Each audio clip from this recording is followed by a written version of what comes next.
everybody, I'm Mango Thunderslice, and today's video is Job, performing the great work in a world of lazy, commie blobs. Alright, and just sort of touching on some themes in the last video and really expanding on the nature of work and effort and meaning and purpose and dedication to one's craft in this world. And, I was thinking of what sort of, descriptor and pejorative to use on the negative side this morning, and I settled on blob, right? And it's not to say that all of the leftists and the commies and the neoliberal pseudo-commies are all fat per se, but they are fat-headed. They are blobs on the etheric plane. They have no form. They have no structure. They have no undergirding purpose. They just have essentially this jelly that they live in, where everybody else's feelings are the prime overriding concern, regardless of whether or not they're based in any sort of legitimacy, right? Absolute schizophrenia can be taken as, just something that we need to hold space for the schizophrenics, and listen to them ramble about their insanity, right? I've said a lot of things that people consider to be insane, but realistically, if you go back and listen to all of my videos, we've pretty much been consistent the entire time. The only thing that I've really come to terms with is that anarchy is really a spiritual state of the kingdom of heaven, among the participants, right? We only defer to God, and thus we have no human ruler, right? That's the essence of a sort of spiritual anarchy, the sort of that Tolstoy came to in his later years.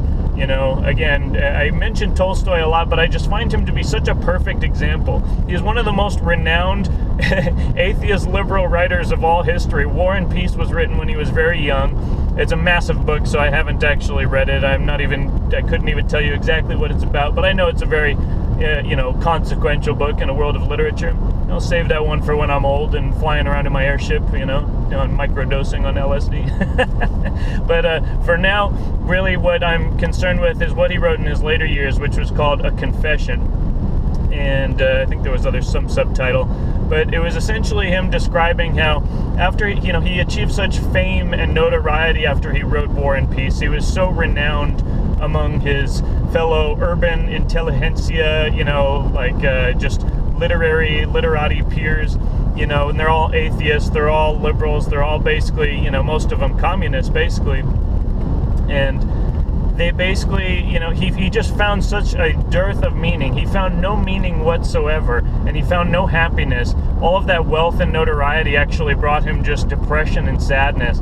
And eventually, over time, he kind of wandered the countryside. I believe it was Russian, right? Tolstoy's Russian. Anyway, he went around the rural, lands, and he watched the people, and he just kind of lived among them for a time, and he watched them. He was an original people watcher, and he basically realized that these people, they didn't know as much as like these little factoids that the world of the trivia that people in intelligentsia pride themselves so much on being so versed in, but they didn't have that. But what they had was working the land. They had a purpose. They had their work. They had their job, and it meant something. And it wasn't something, and their family. And that was basically life for them. And they had the food that came from the earth.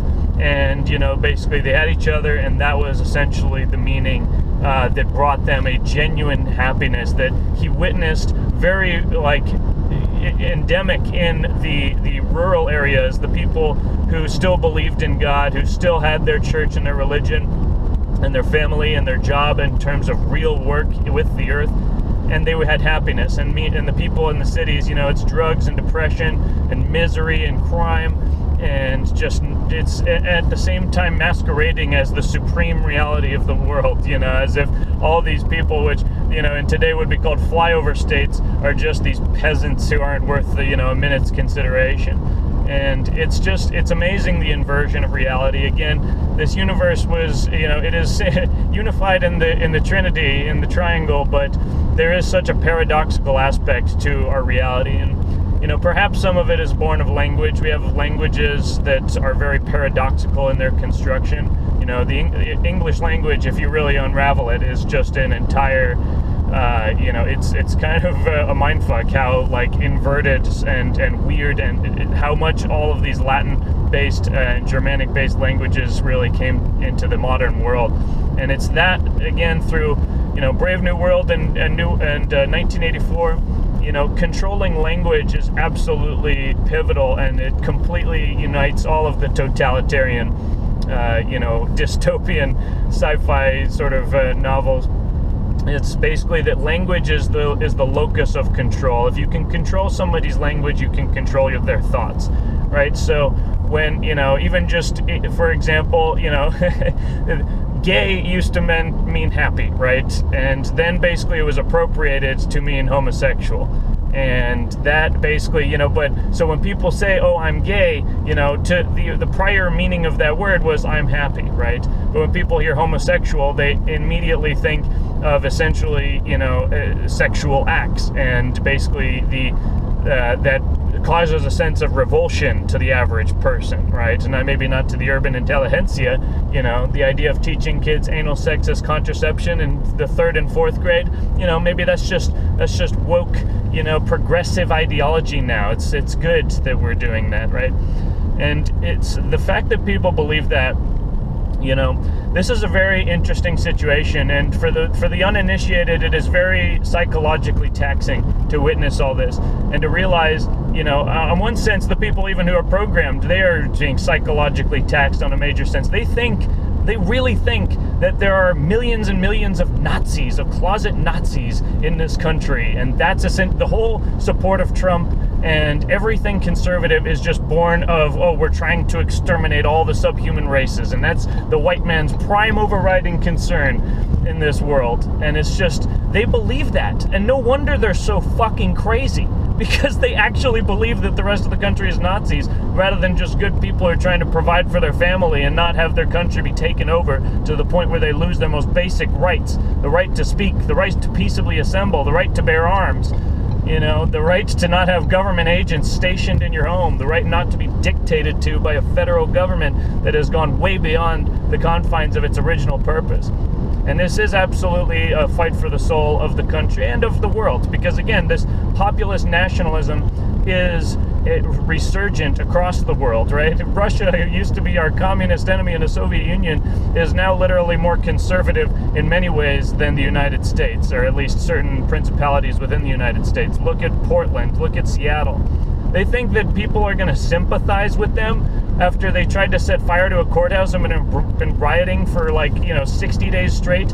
And they think that, the average American is going to see Trump sending in his stormtroopers, and that's going to turn everyone against Trump. Are you fucking high? Yes, of course you are. I mean, for God's sake, even if I'm high, I can't even think that stupidly. I could be wandering around on ketamine, just in the darkness, blindfolded and handcuffed, and I could still make more sense out of reality than any of these liberals, even their smartest academics and writers. I mean, they're all pathetic. And the fact that people look up to them is absolutely astounding.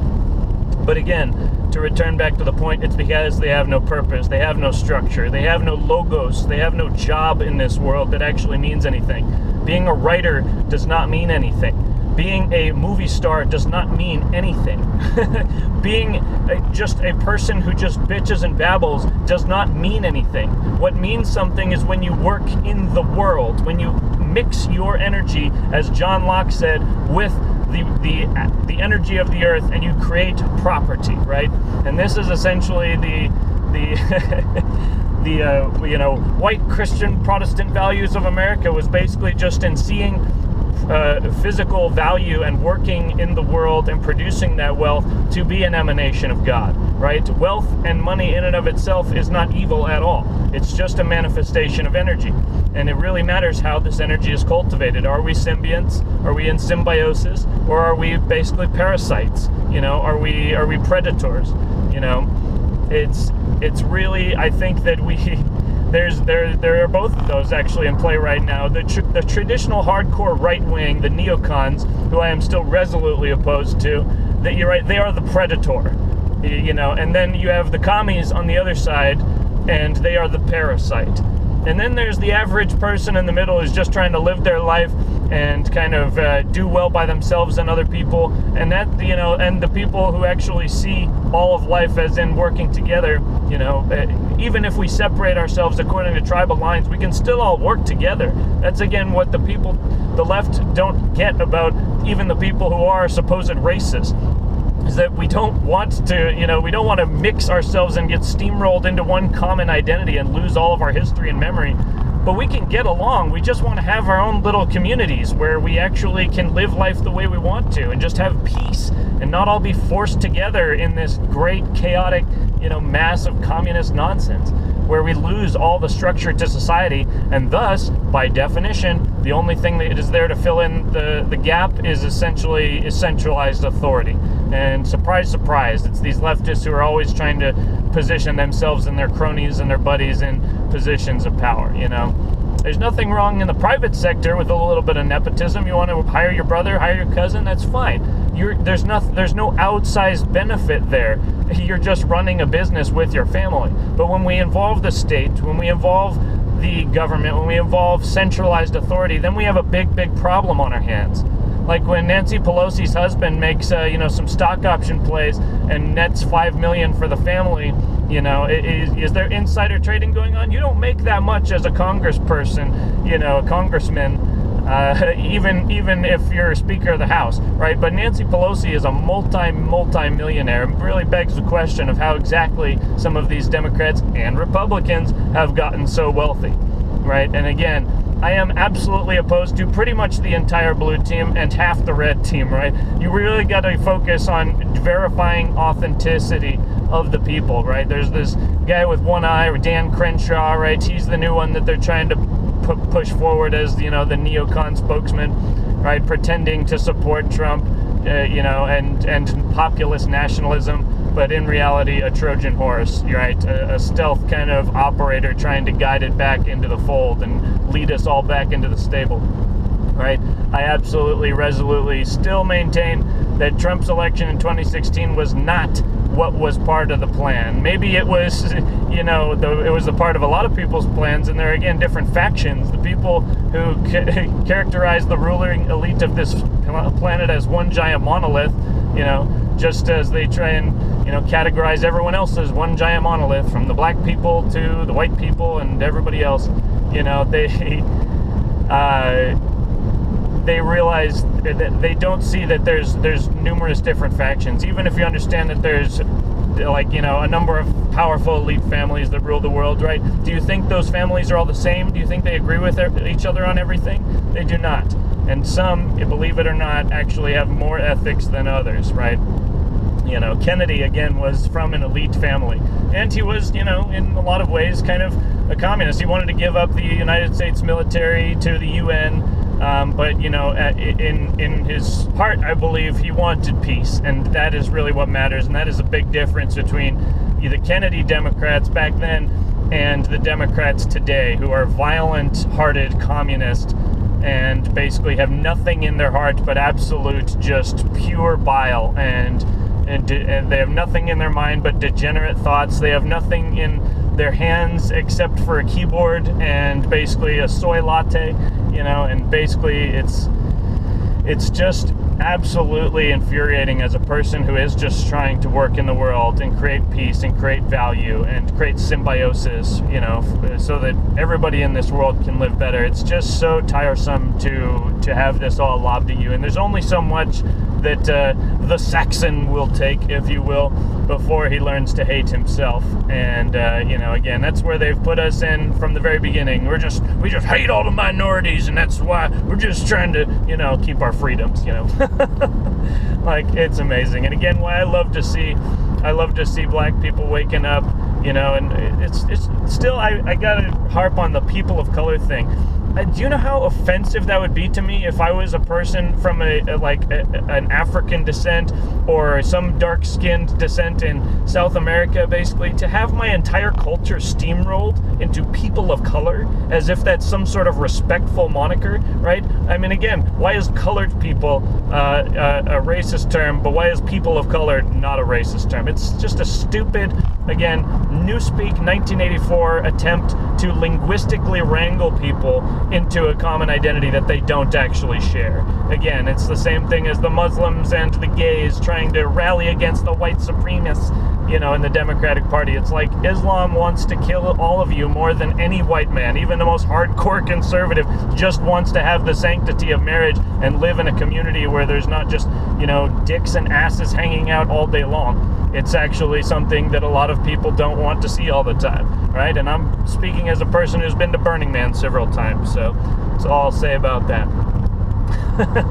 But you really just, you have to take solace in your work. You have to know that you are performing the great work, and that even if at any day you're never guaranteed another day, but you can know that if you fall in the course of living, that in the course of battle, you will have performed the work that you were here to do. You may not have completed it to the degree that you wanted to. There's always more work to be done. The great work is never complete until the universe collapses back into a singularity. But it is basically always going to be a part of this universe that as long as we are, in it as human beings. And again, the genius is the one who is fully merged with that spirit of creativity and of work and creation, right? We live in creation. We worship a creator, right? Those of us who have meaning and purpose in our lives, instead of just atheists blabbering and nonsense.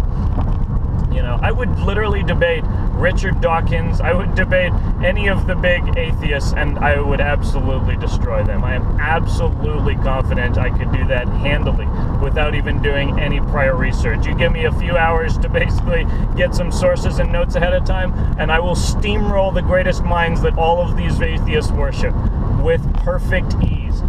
And, if anybody ever wants to take me up on that challenge, any of you atheists out there, feel free and send me a message or leave a comment down below. But because, again, the whole linguistic narrative has been constructed to lead people into this liberal, communist, atheist, nihilist mentality. And that is where they are malleable. They are those blobs. They are those amoebas that can never stand for or against anything in reality, but can just, blob together and feel like their big blob actually, is some semblance of meaning or power or authority or anything else of value.